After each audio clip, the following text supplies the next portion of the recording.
Hello people of YouTube and welcome back to Dark Souls 2 Skull of the First Sin. Where we last left off, we had just entered the Shaded Woods and had gotten to go kill the body of Vengarl. Now we will continue our journey through the Shaded Woods and hopefully finish the Shaded Woods.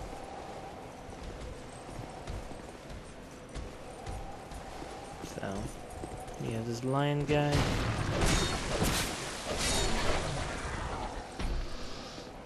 But I'm not going to allow him to steal my wardrobe. Too much armor and too many clothes for him to steal my wardrobe. He can have the witch, though. That was a horrible, horrible joke.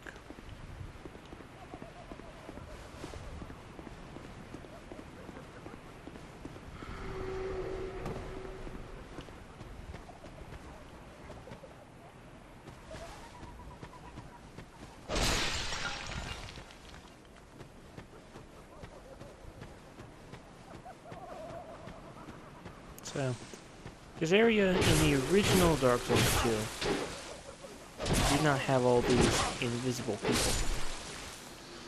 It instead had a ton of those lion guys.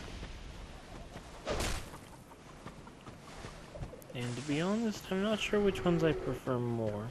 The lion guys hit more.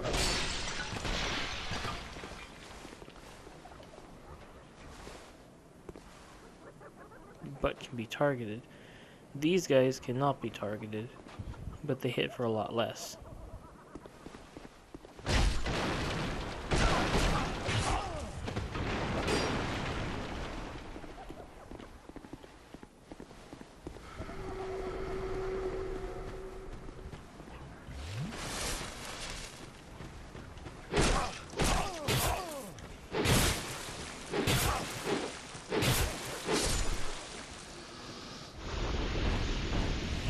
Those guys. I hate enemies with spaz attacks. That's one thing I've always hated about the Souls game, is the spaz attack enemies. Because I've never liked those.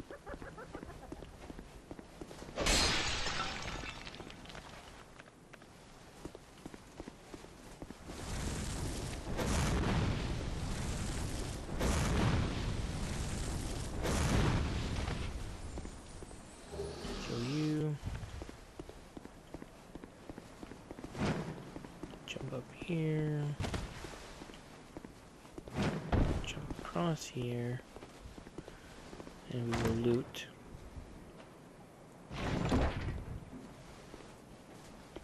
Yeah, we got the dark scythe. Now this guy down here seems a bit weird, I mean like an enemy, but he is actually not an enemy. But in order to speak with this man, you must equip the Ring of Whispers in order to talk to him. Human? Are you not human? He'll talk to you. We what? But he was. And he'll tell you some of his past and stuff. In the end, what it? And then nobody. He'll ask you a favor. Once you've talked to him enough, he'll ask you to kill his wife, the one he loves, because she has lost her senses. My name was Tark. And then he'll tell you that his name is Tark. That's all he can remember about himself. And so now not only do you get to go kill his wife, which is the boss of the area, also this is where Vengarl's body, should you want to come this way, Vengarl's body's back there.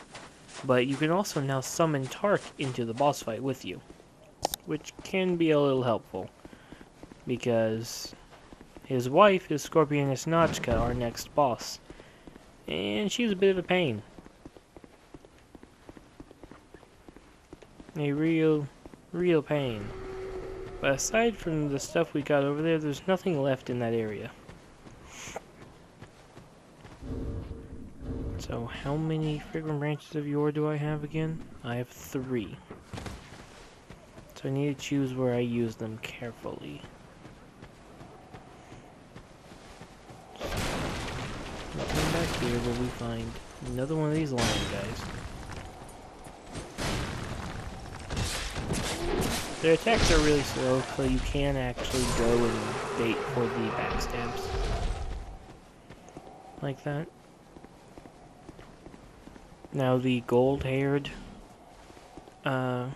lion soldier people, they are a lot more powerful.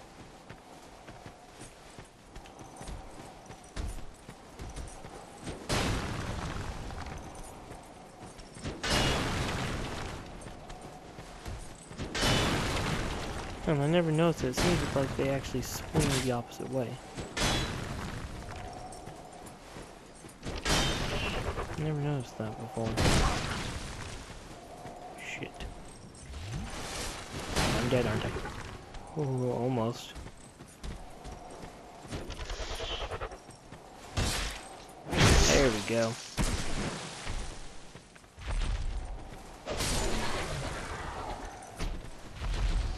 I personally prefer doing that than actually risking the actual combat against him. Shoot.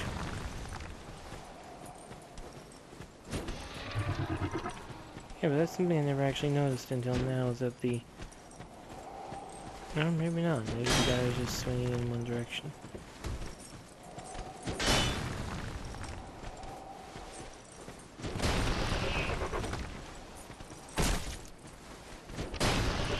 Screw it.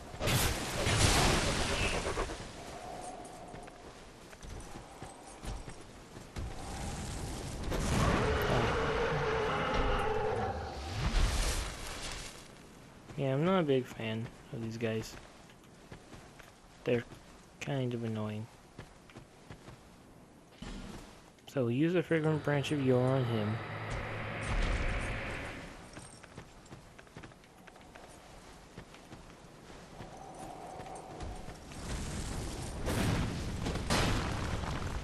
I forgot he doesn't actually, they don't actually take too much fire damage.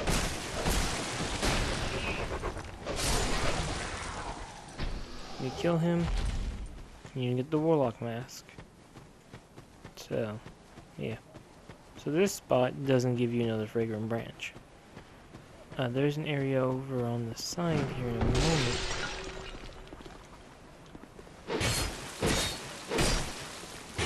One that has a very interesting armor set in it.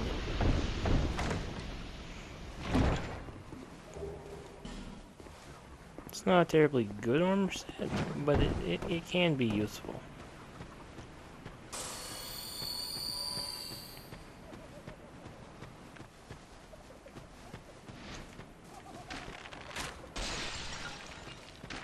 Okay, so we can destroy these with arrows. Oh, we also should be able to destroy that. That's meant to fall apart when you go underneath it. So we kill these guys. Break this pot. We come back to the basilisk. And another one of these guys, which you will unpetrify him and roll.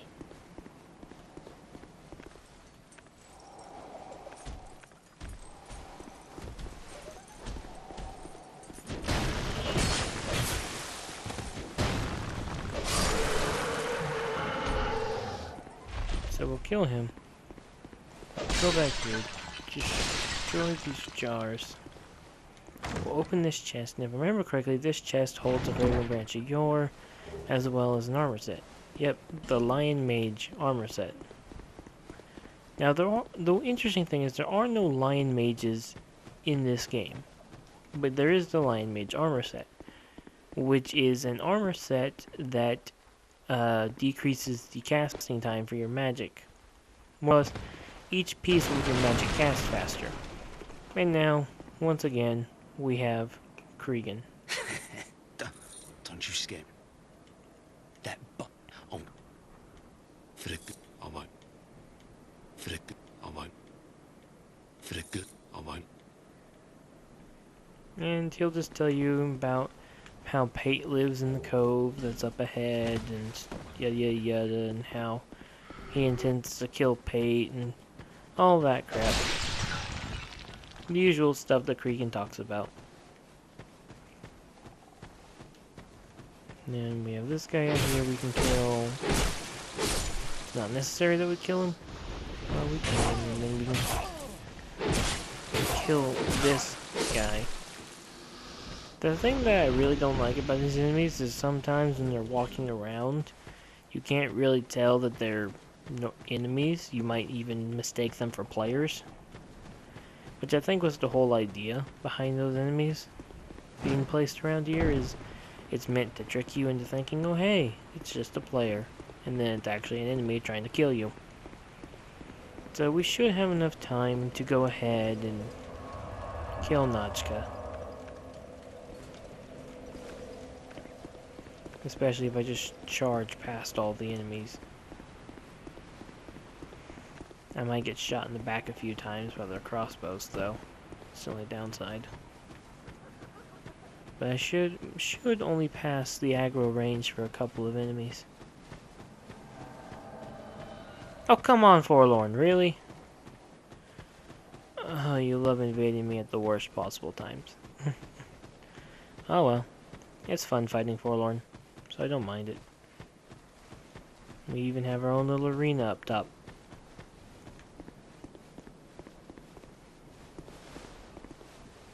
The Notchka boss fight is up ahead. We have Forlorn right here, rushing to try and kill me.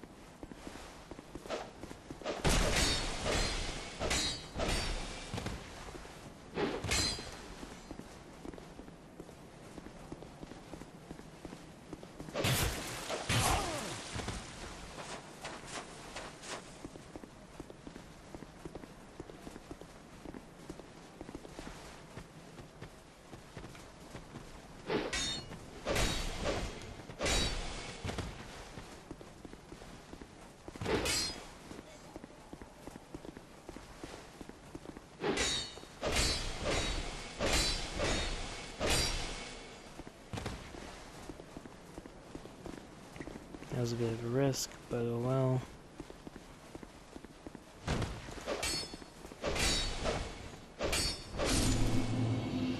And Forlorn's dead. So, Forlorn has been killed. Now, as you saw back way down there, a little bit ago, I ran past a summon sign. That is another NPC summons. However, I personally feel that summoning Mantis Scorpion Tark is a better choice. And you don't want to summon too many people, otherwise you will increase the strength of the boss itself. That's one thing that I don't think many people really realize when it comes to doing co-op in this game. Is that when you do co-op in this game, for every co-op partner you have, the bosses gain more health.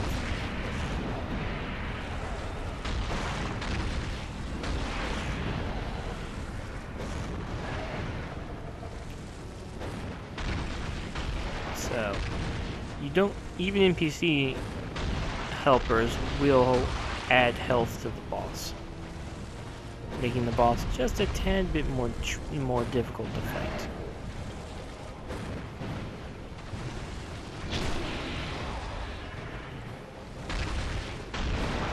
So by bringing Tark typically does a good job of distracting Notchka, at which point you can attack her, whether melee or with magic. Now this is Notchka's little burying attacker. She'll go underground, she'll run around, then she'll pop up under you. If you're standing on this platform, she cannot hit you.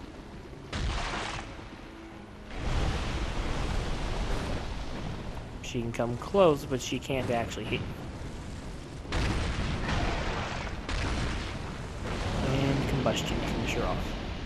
And there, Notchka's dead. Not a hard boss. Not even the slightest. And that item up there, you might be wondering how you get that. The only way to get it is for Notchka to destroy this tree, but all it is a flame butterfly. Yeah, no, it's a very disappointing item to only be able to be gotten by the boss destroying it herself. So we'll move on through this path. Deep, deep into this path. Continuing down the path. It's a long little flight of stairs. Until we reach the doors of Pharos. A very nice area, to be honest. Namely because it's extremely short unless you want to go through a certain section of it. If you only go through what's required, it'll take you no more than maybe 5 minutes to get through. If you choose to deal with the Rat Covenant area here, it can take you a little bit longer. Because Doors of Pharos is the second area in which the Rat Covenant is a thing.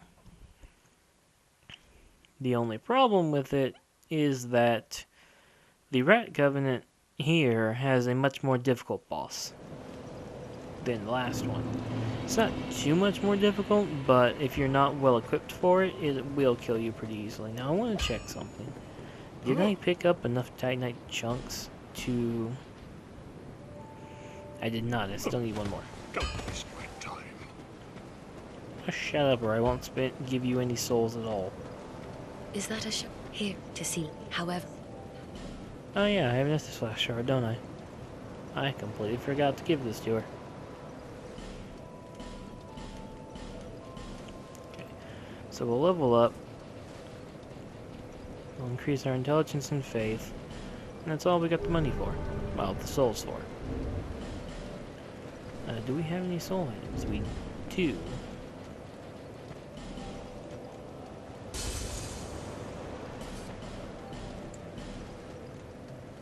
We'll use up 3. And we'll use up 5. We should have enough for another couple levels or so.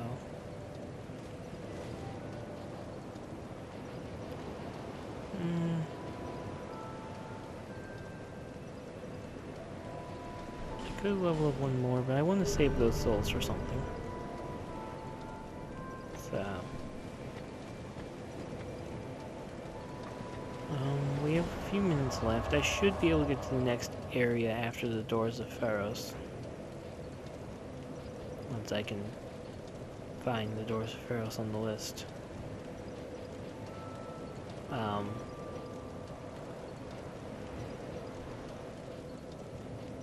What? There it is, okay. I was going crazy, I thought it had disappeared.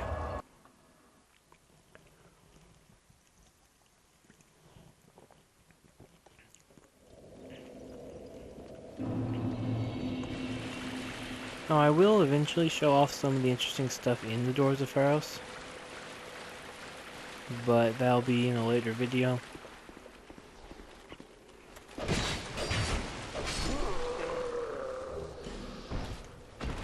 And you might recognize that body type for that character.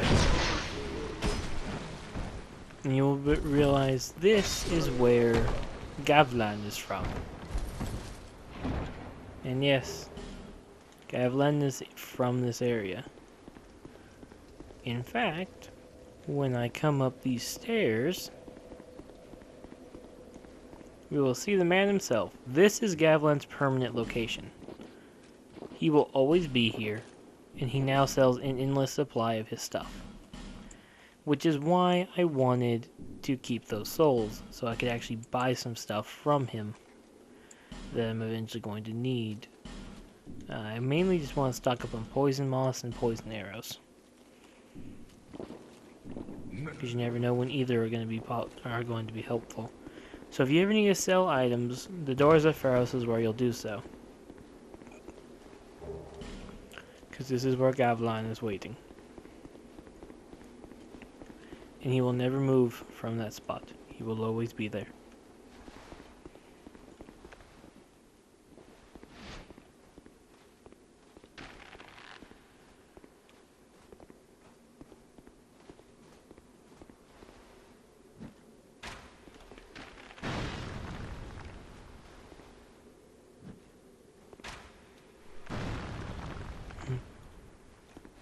I thought I would try and see if I could shoot them. I do know that I've heard that you can actually parry those axes and send them flying back at that guy. But yeah.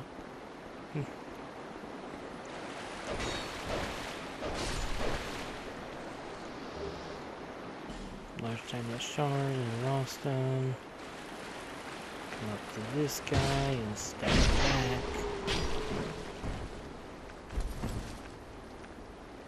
And then rest.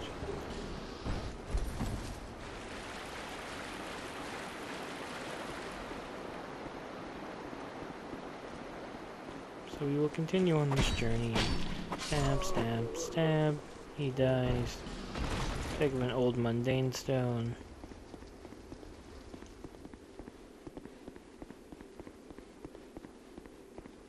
And we'll go up to the top of these stairs.